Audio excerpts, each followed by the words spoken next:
उन्होंने उस समय की ताकतों का मुकाबला किया, विपरीत परिस्थितियों में कार्य किया, लेकिन श्री राम जन्मभूमि आंदोलन के मार्ग से तनिक भी नहीं हटे, लगातार उसके लिए कार्य करते रहे और अंततः परिणाम हमारे सामने था। आज उसकी सुखद अनुभूति पूरी दुनिया के अंदर रहने वाला सनातन हिंदू धर्मावलंबी कर रहा है। कौन ऐसा धर्मावलंबी होगा?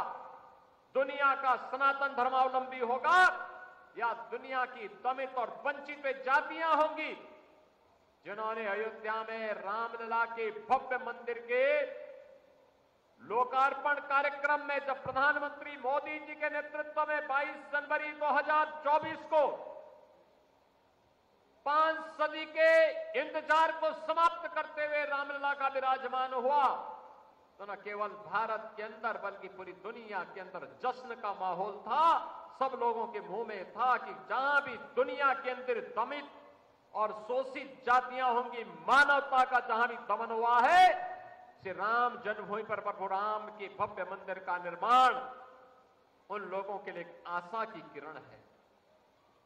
और इस आशा की किरण की शुरुआत तब हुई थी जब बाबूजी ने कहा था कि सरकार जाए तो जाने दिया जाए, लेकिन राम भक्तों पर गोली नहीं चलाएंगे। बहनों और भाइयों, आज हम हिंदू गौरव दिवस के रूप में बाबूजी की पुण्यतिथि के आयोजन के साथ एकत्र हुए हैं। बहनों और भाइयों, इसलिए क्योंकि उनका जीवन भारत की राष्ट्रीयता के लिए समर्पित था। उन्होंने जातिवाद को प्रश्रय नहीं दिया, समाज को विभाजन करने वाली ताकतों से उन्होंने दूरी बनाए रखी, हमेशा दूरी बनाए रखी। मूल्यों के लिए जीवन जिया था, राजनीति को आदर्शों का माध्यम बनाया था।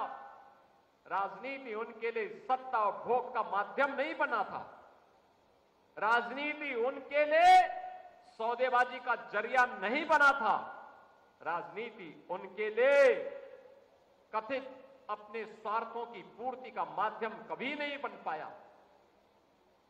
वे मुख्यमंत्री के रूप में रहे हो, मंत्री के रूप में रहे हो, विधायक सांसद के रूप में रहे हो, राज्यपाल के रूप में रहे हो, किसी भी संवैधानिक दायित्व का उन्होंने निर्वहन किया, लेकिन मूल्य और आदर्शों के साथ कोई समझौता कभी नहीं किया।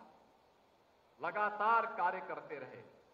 एक निष्ठा जो राष्ट्रीय स्वयंसेवक संघ की पाठशाला में उन्होंने जानी थी, सीखी थी, उस दीक्षा का आजीवन पालन करते हुए वे कार्य करते रहे और इसलिए कल्याण सिंह बन पाए।